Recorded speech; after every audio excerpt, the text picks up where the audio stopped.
Hello everyone, we are with our Tesla stock. As you can see, we are starting our video with the closing of $254.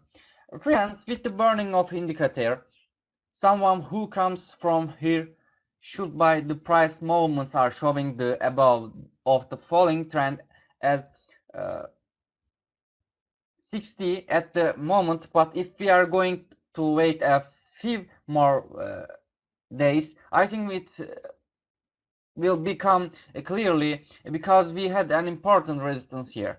The 251 region providing permanence above this and providing at least a 3-day closing is important for us. As it did before, we can see some showy upward price movements here. If it tries a little higher, the $265 level and the 271 level are very good resistance for us. If the price movements approach the moving average downwards, friends, the 209, 212 and 201 and 229 regions are very important for us. That's all I have to say for now. Don't forget to like my video and subscribe to the channel.